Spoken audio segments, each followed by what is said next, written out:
There you are. All right. Well, thank you everybody for having me. It's really a pleasure. I am actually in the middle of also presenting on self-care in another realm here in the Diocese of Atlanta for our new deacons who are about to be ordained on the 22nd. And it occurs to me that self-care and pastoral identity and pastoral theology all sort of kind of blend and weave together in and out. And I think that that's a beautiful thing, because that's a lot of what ministry in the world looks like. You know, Jesus was equally walking and talking and eating and fixing and being a carpenter as much as he was teaching and healing and praying and contemplating. So today, I wanted to talk with you a little bit about the pastoral identity module in the Community of Hope training, before we talk a little bit about some of the more, I don't know, in-depth aspects of it. I just wonder, well, actually, before we even start with that, I am new to you all, and you are new to me. And so I wonder if we can begin this time with some prayer. And I would love for someone to volunteer to pray for us in this next hour, just to volunteer to do that, to strengthen your extemporaneous prayer muscle. Would somebody be willing to do that for us? I'll do it. Thank you. Can you hear me? Okay. The Lord be with you. And also with you. Our dearest Lord Jesus, we ask that you be with us today in this wonderful event of learning. We are so delighted to have Reverend Laura with us, who has such an extensive history with Community of Hope. We ask that you open our hearts and our minds to whatever lessons are available to us, and that those lessons then lead us forward to be the lay chaplains that you have blessed us to be. In your precious name, amen. Amen. Thank you. So first, I want to know what bubbled up for you in the pastoral identity reading in the module. What were some of the important themes or questions or things that you wrestled with as you read and studied?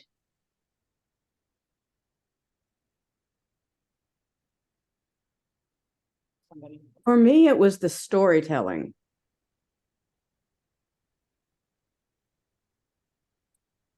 In what way, Anna?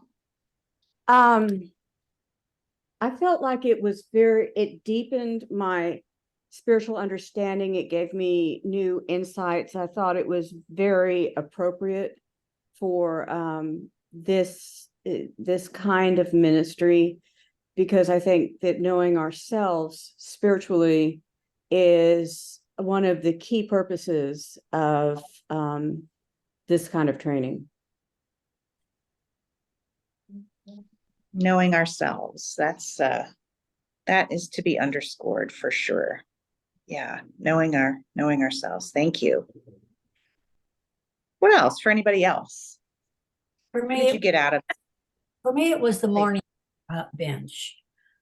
Being a widow, thinking back over the people that stepped up to listen to me, just to be there with me, made me realize how important that is. And that's going to be a part of this ministry of Community of Hope for me. That's beautiful. Experience. And when you think about yourself in that role, does it give you comfort? Does it make you nervous? What kinds of feelings does it evoke for you when you think of yourself as a presence on the morning bench? It gives me comfort. That's a good sign. That's a very good sign.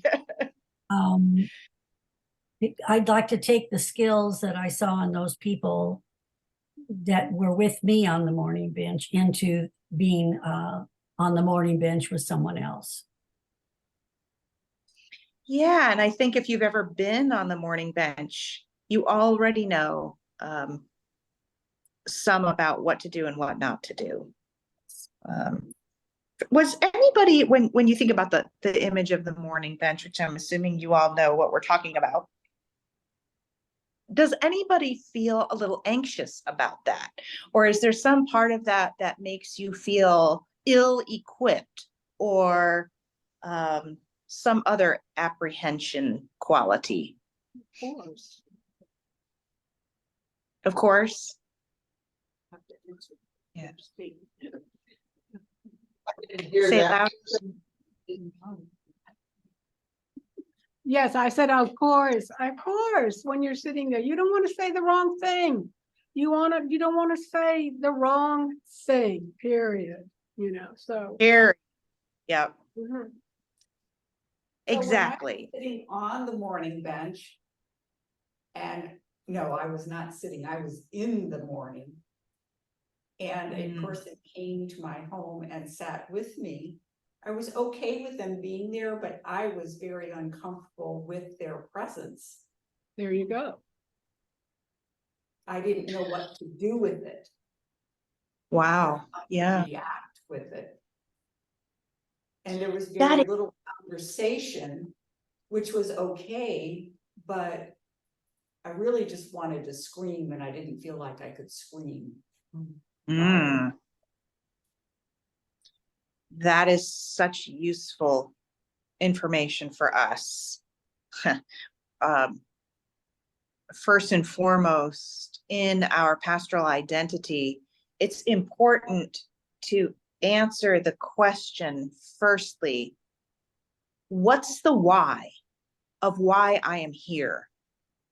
And if you can't answer that definitively, somewhere around the answer of because that is what the person wants or would like or has expressed. If the answer is, well, she or he is in need and I am available, but the person has not expressed that they need us there, oh goodness gracious, now we're into some warm water before we have even opened our mouths. Sorry. So what's the why? Yeah, that is super, super useful. Even if we're not saying the wrong thing, which I'm glad that you said that. Our presence can be a stumbling block to healing in the grief process more than it can be a conduit for healing sometimes. And we're the ones responsible for having a good grasp of that. So that is really, really important. Thank you. Those are all great things. Anything else? Any last comment about what you got out of the pastoral identity reading? I think you all are going to do some of that kind of Q&A after as well, but anything that jumps out at you? We have a comment here. Now, one thing I want to say, when I was on the morning bench and the people were there and they were asking me how I felt, I didn't want to be honest, but I was. And I said, I feel relieved that it was over. And I thought, gosh, should I tell them that? Is it okay to say that? And so I think you have to be really careful on the situation.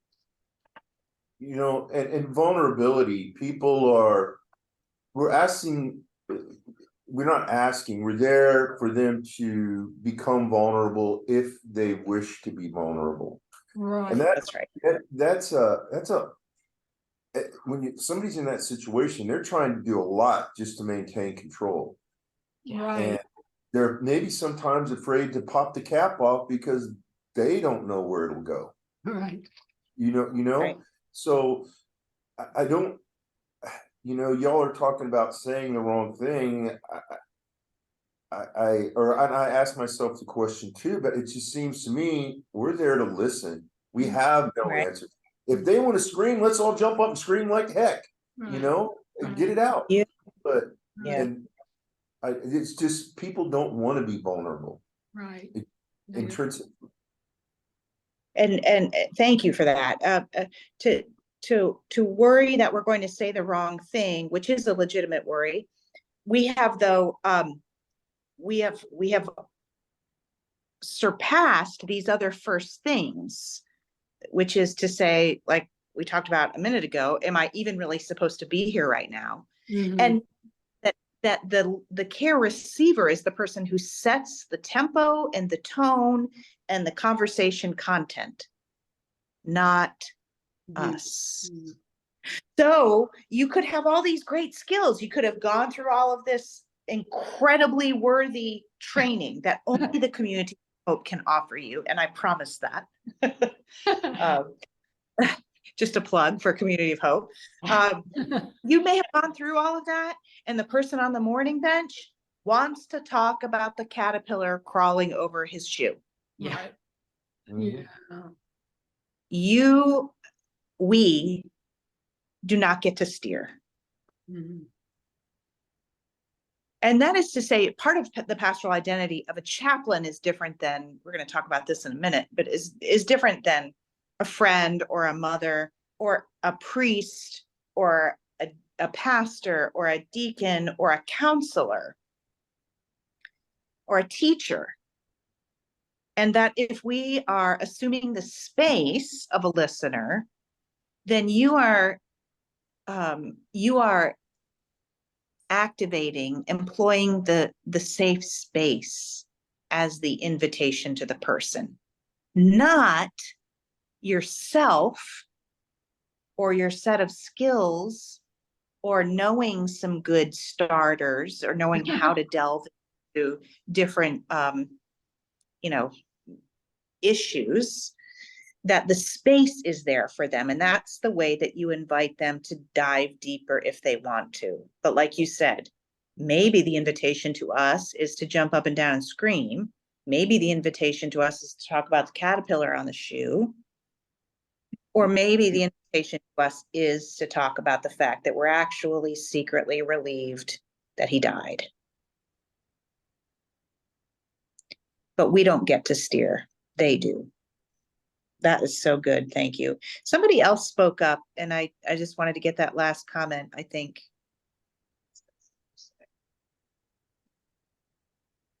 No? Okay.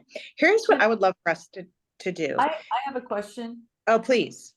So this is Teresa, and one of the things that I'm thinking about is, as much as we say we're just there to listen, there's also last week's teaching of guiding and reconciling. So, it's not just one thing or other, it's that balance. And I think being sensitive to the Holy Spirit is it. But, it's like we can't just, I don't want to say, we let them lead, but we're there also to guide if we feel called. Yeah, right? yes, absolutely. We would be like wallpaper paste if we just sat there and said nothing. Eventually, we're going to have to say something. Mhm. So there's this great little quippy thing that I like to use. Don't just do something, stand there. And that's to say, oh, you're just this safe space and you're just a listener. But eventually we have to say something back. And the finer points of chaplaincy, of pastoral care. And, as you in the modules, you'll hear about some of those things. I'm happy to also talk about them in another time and space too.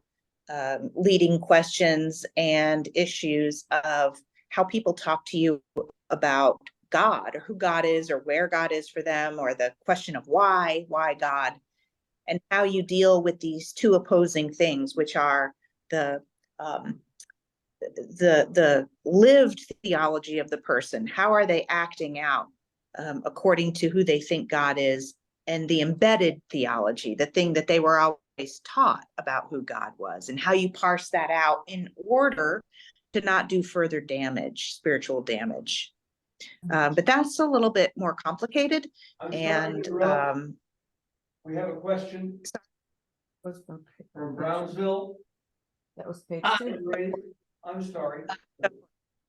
I just had a quick comment. I'm behind the camera, and we found in our first group that we had multiple professionals. We had teachers, we had mothers, we had nurses, we had counselors, we had special ed teachers, we had business people, and we had an attorney. And one of the things that we had several conversations about is how do you leave that professional structure that you use when you're with somebody, even if you are listening. For example, as a nurse, there's a structure that you're making this plan in your head about what to do with information. And we had to learn to like get rid of our professional structures. When you've been in a role for over 40 years, they come naturally.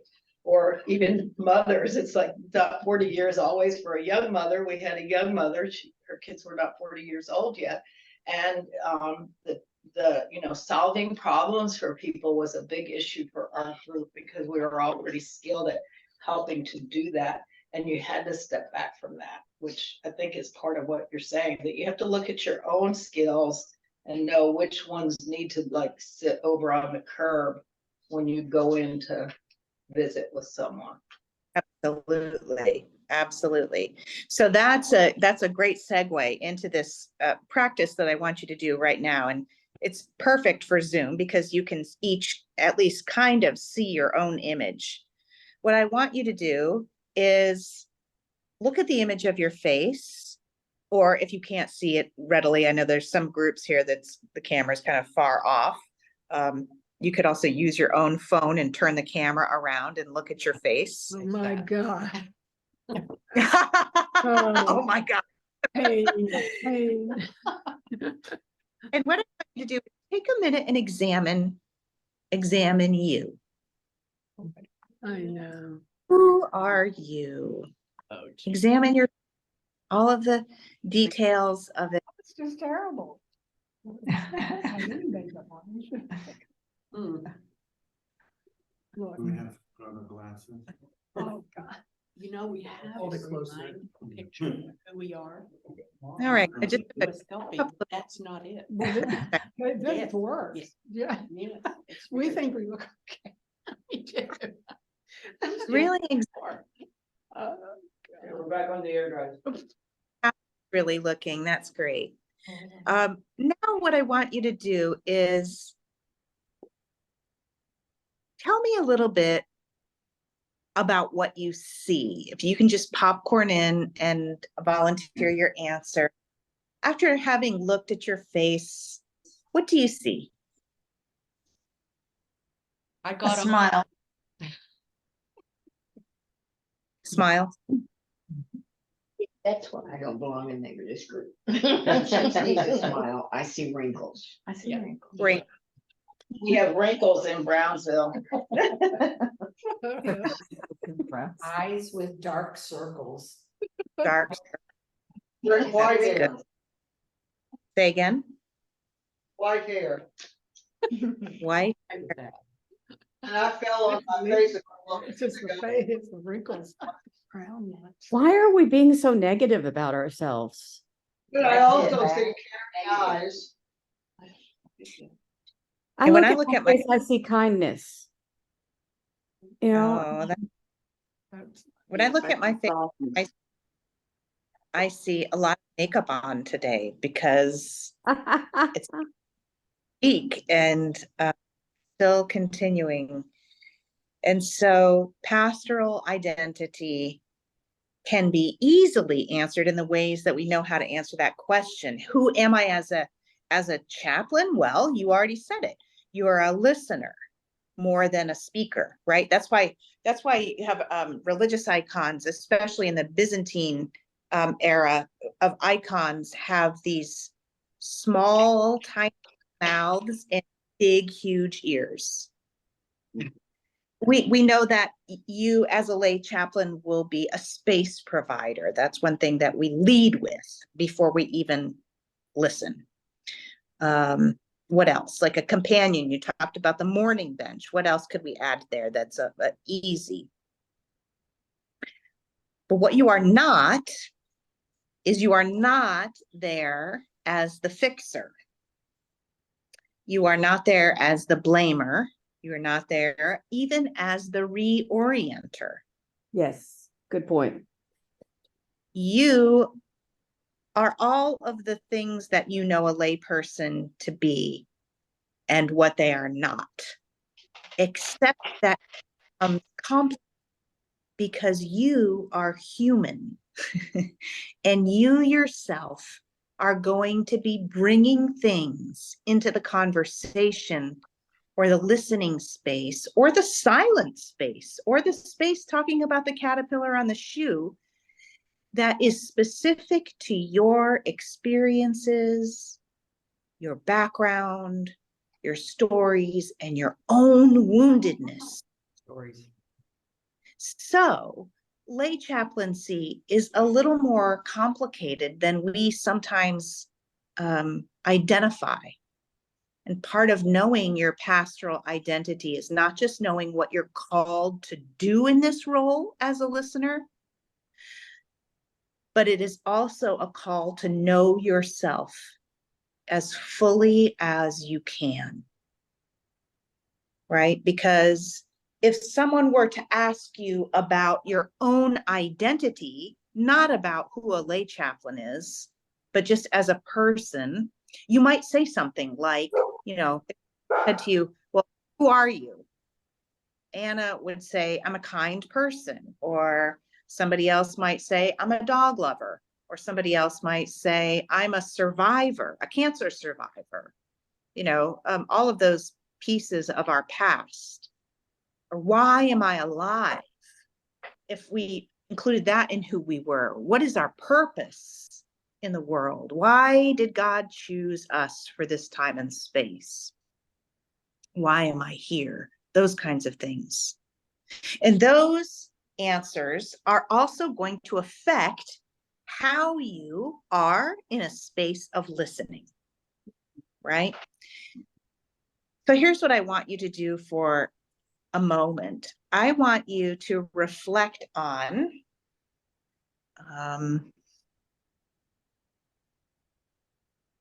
I would like you to reflect on one of two questions. You can choose which one you want to think about or write about or doodle about or whatever, but we're going to have some silence. And I want you to think about one of these two questions. I'll read them twice for you so you have them. One is cause or origin of my calling. What is the cause or the origin of my calling? And then the second one is what is the meaning or purpose of my specific ministry? What is the meaning or purpose of my specific ministry? Let's take about 3 minutes. We're just going to have some silence, and you can even, if you're by yourself, you can unshare your screen and think about those things for yourself. What is the meaning or purpose of my ministry?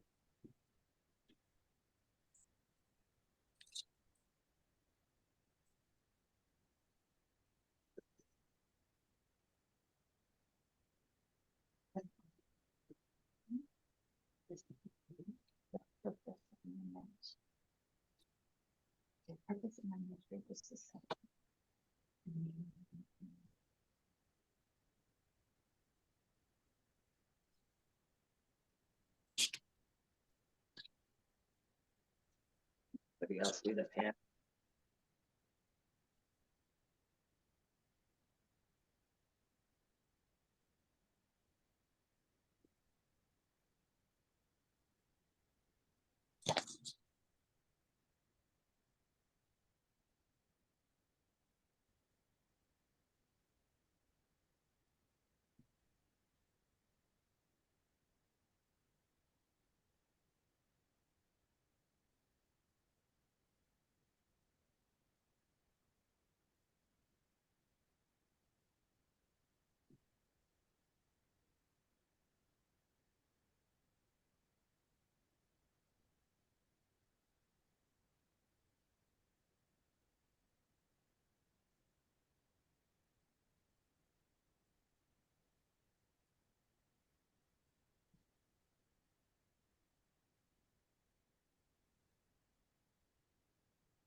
Got another 30 seconds.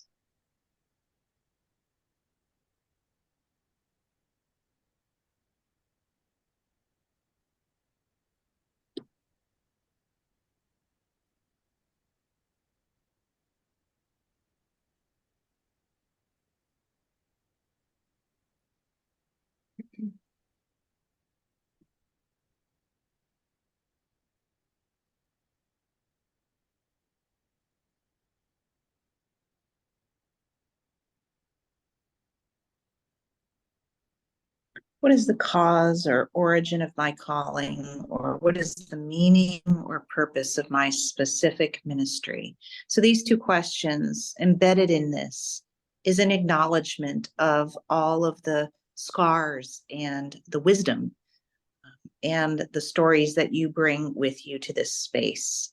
And while they can serve a purpose for good, they can also do harm. I'm curious if anybody wants to share. You don't have to, but is there somebody that wants to answer to the whole group about what you came up with about one of those two questions?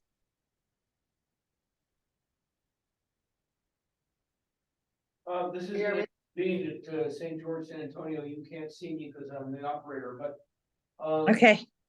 I will offer, I was drug into community folk because I was already doing lay pastoral caregiving and didn't even realize it. And doing that, I was doing it because there was an individual that I was very close to, and it was about compassion.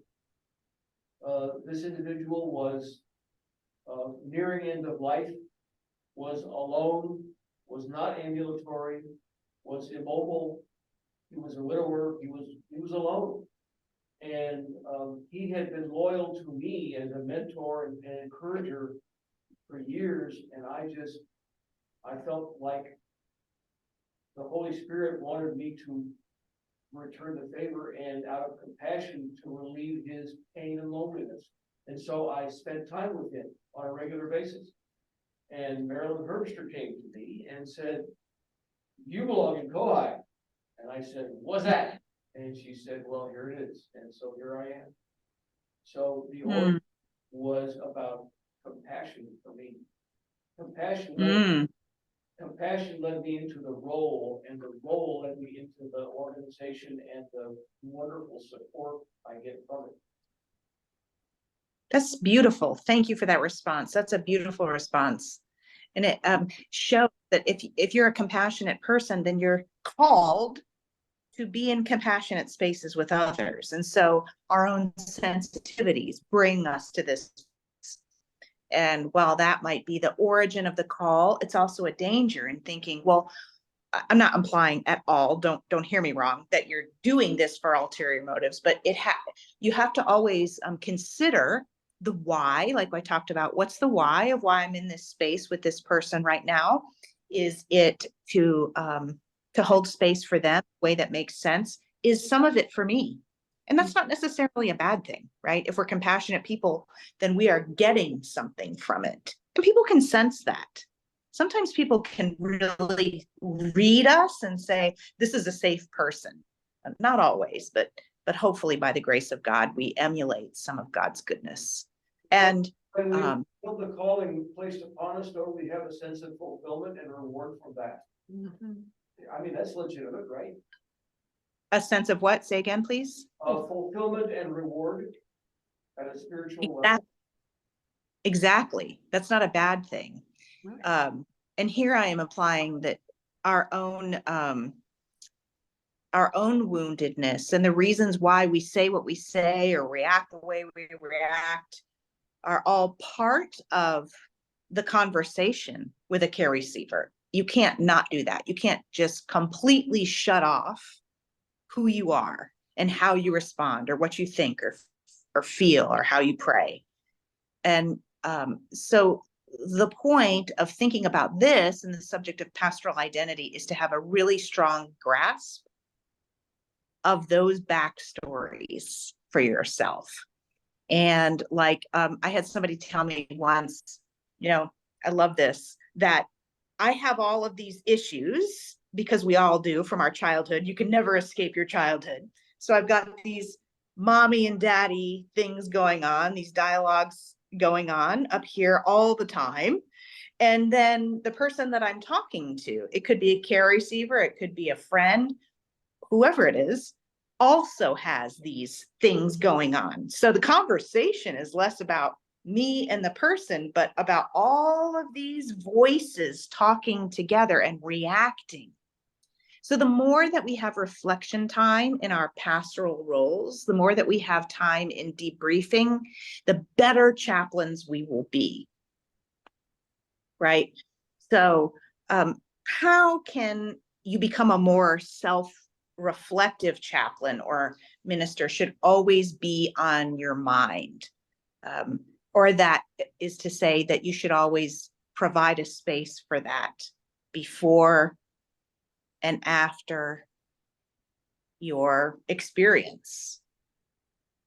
You can't possibly have a pastoral identity, one where you are aware of your pitfalls and you're able to safeguard against them, if you don't do that reflective work.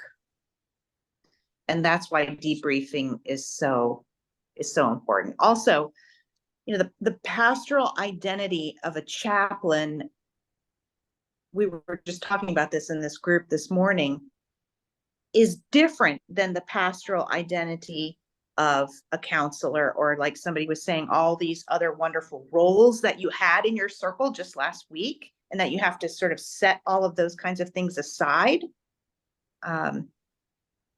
But be clear that your pastoral identity is about knowing yourself and your own sort of trigger points. I know everybody uses that term now, but it's true. So that you can weave around them or be cognizant of them. Oh, I'm here because I want some compassion and some peace as well. This is not work. This kind of holy work is not done transactionally. And that's to say that if I'm in a conversation with someone, God is present in the moment for me just as much as for the care receiver. It is a dynamic experience where two people are being loved by God. How I will receive that is different than how the care receiver will receive it. But make no mistake that it is not a situation where we are doling out compassion and not receiving anything back. Right? But pastoral identity is firstly about knowing your own stories, knowing yourself, knowing what triggers you, what delights you, what you need. In that moment, are you tired? Are you stressed out? Are you kind of just burnt out on this work? All of those things matter. I'll give you an example. I just hired this director of music who is fantastic. I was so excited to get him. We all know, all of us church nerds know that a good musician is fantastic. Mm-hmm. And so he came in and he said, okay, after he signed his letter of agreement, he said, I'm going to need some blocks for boosters because this bench is too low for me. I have these really long legs, so I need that.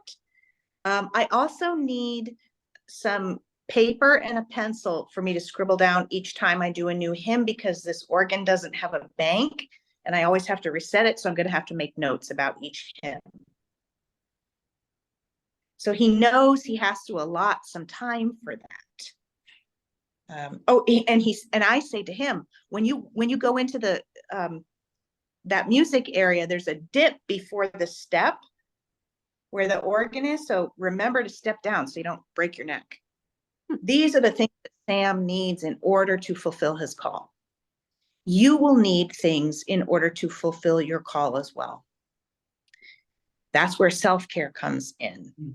And that's where knowing yourself, right? So your pastoral identity always includes all of who you are and all of who you are right now. You might have to say at some points, I don't think that I'm the person to be talking to Sally today because I am not well enough. or this story hits too close to home.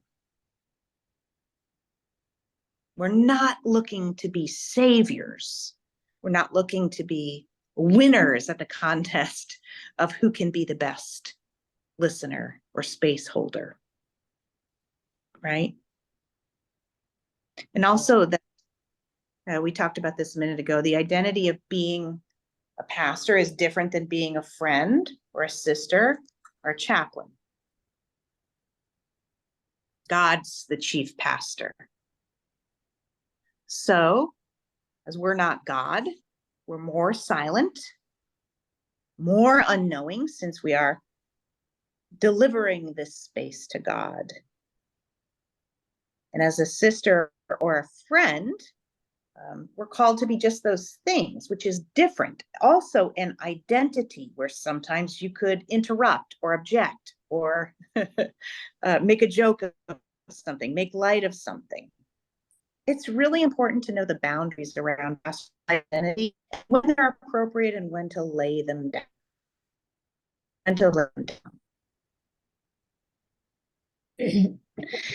So I've got a couple of little pieces of dialogue here. I'm going to read them to you, and I want you to tell me, listen to them, and tell me whether you think these are things that are attributed to the pastoral identity of a chaplain, or things that a friend or a family member might say instead to someone, right? So you're just you're examining the quality of the statement. Does it match pastoral identity of a chaplain, or is it more of a friend? And you can just call out. Here's the first one. Oh, I know the woman you're talking about. She's a gardener and she loves to grow rosemary. She always gives me some. Oh, I love to cook with rosemary, especially in chicken. Friend. Chaplain. Yeah. Friend. Why friend?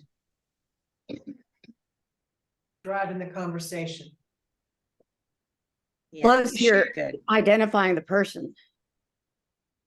Sharing Okay, information. good. Sharing information about Great. yourself. Yeah, that's really important. That's really good. All right, here's this one. Scott's choice is Scott's. Have you done any thinking about what you'll choose to do, or do you not feel like you're ready yet? No, I don't like it because it's not mirroring what they're saying. It's challenging them to go further than they might be ready to right now. It's a next step, isn't it? Yeah. Yeah. So would you say chaplain, but maybe Yeah. I feel it's chaplain, but it could be at the end of a long conversation, or it could be a relationship that is built to that point, It's right. Out of context, you don't know, but it's definitely, maybe we've all had someone give us that kind of feedback and it's been helpful in our life. So it feels chaplain-y to me. Okay, good. Can y'all hear me? My thing just broke up. Can you hear me? Yes. Okay. How about this one? For a minute. Sorry? Your bandwidth was compromised for a minute. Thank you. Okay, here's this one. The way she treated you is deplorable. No. Ooh. Not good. Pretty obvious. Gossip. Yeah. Okay. Last one. Not even friend. It's gossip. Yeah. Last one. That is rough. Yeah. Have you had a time when it was this rough before? What did you do to get yourself out of it? Chaplain. Why chaplain? Supportive and introspective. I would only add, rather than saying, what did you do? I would say, tell me more. Could you share more about that with me? Rather than. That's great. Yeah, we don't Yep. ask questions. Tell me more. You can have questions, just make sure that they're pertinent to their own exploration of their feelings in their station. That it will help them, not a clarifying question for you necessarily, right? Yeah. You can ask questions. Okay, last thing we're gonna do. This is a case study, and I'm gonna read it to you. I love case studies too, just like role playing. And I'll read it, and I would love for your insight based on what I have talked about in terms of guarding yourself and your own identity. Remember that when we bring ourselves into a listening space for somebody, you have your own expectations, your own needs, your own wounds, your own story. So here's the case study, and then we'll talk about it. You are a chaplain at a residential trailer community down the street from church. One afternoon, a woman who you have grown to know and love there explains that she has given up her car to give to her son, and she has a doctor appointment on Tuesday of this coming week. She asked that if you would be able to give her a ride. She said that she'd pay you back for the gas and that she will have her car back at the end of the month. So this is a one and done kind of thing. She just needs your help for this one time. What would you do? Well, yeah, you would think so. Right way. Do it. Yeah, I'd do it. I would do it. You would say, one time, that's pretty good. What's she getting at? That you're asking for trouble? Yeah. But you know inside that it's not one time. Exactly. It's not one You're, time. well, you're worried. If I you mean, say if you'll you're- do it, you need to If you're negative. make a mental note for yourself of what your boundaries are, Mhm. right? But Yeah, what are for your sure. boundaries? Yeah. You're gonna be learning quite a bit when you're in the car with her, And- Jake.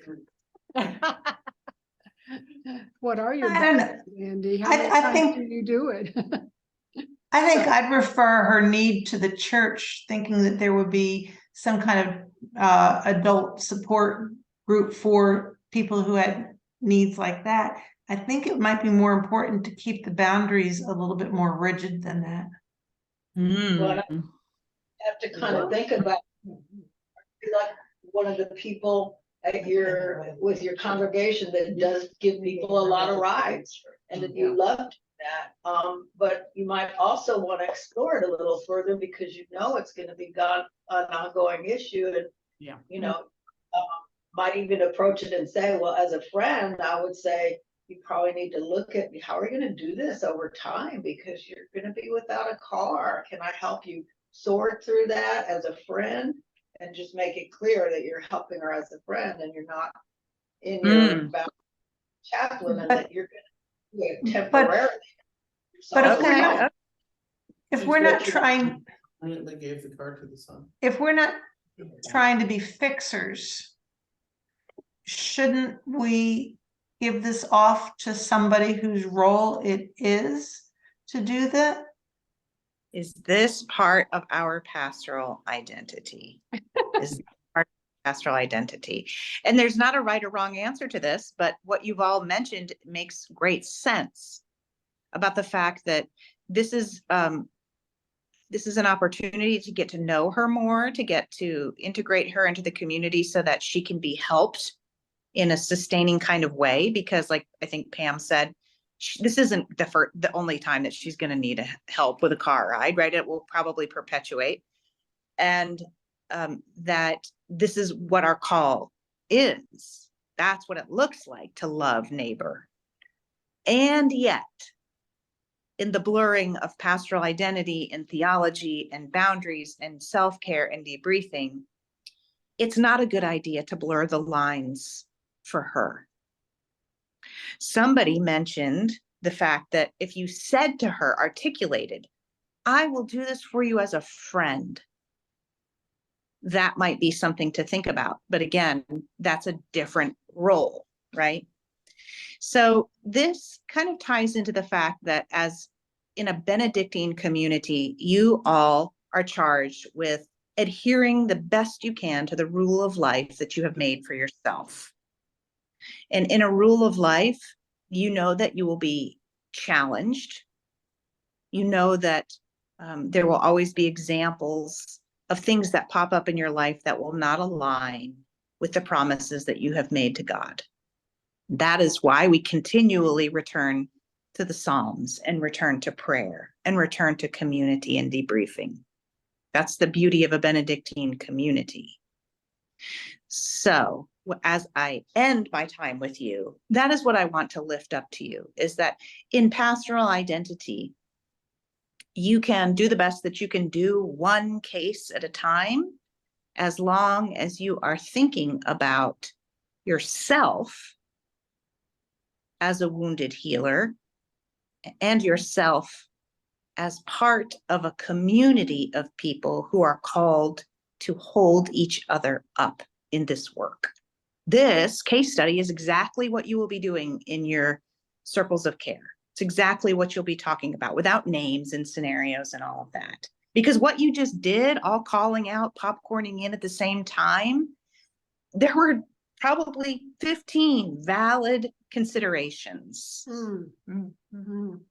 And we don't necessarily know them all if we're keeping it all to ourselves. We are restricting ourselves. And that's not what Benedictine spirituality is all about.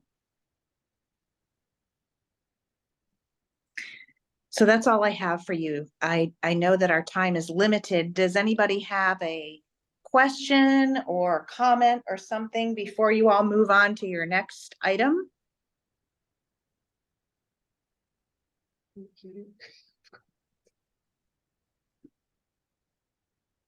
When you said adhere the best you can to live the rule of life that you know, what did you mean, rule of life? You know that little calendar you filled out?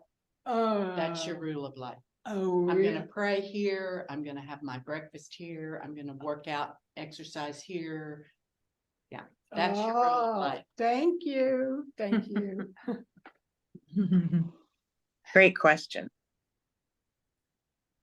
We are firing a lot of information at them every week, so. Yeah, it sounds like there's tons of good work being done, for real. It sounds like they're really soaking it up. I'm envious of you all, honestly. Community of Hope is one of the most formative and best things that I ever did for myself, much less for my ministry. And it is really what launched me into ordained ministry. And I can't say enough of its worth and value in this hurting and broken world. So you're doing great, great work. Keep at it. Thank you. Thank you. Thank you so much. Thank you. Thank you, Laura. You're welcome. Thank Good luck. God you. bless. Bye-bye.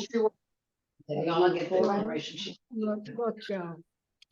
Oh, Rule it- of life. All the things you. So once you work that all So out.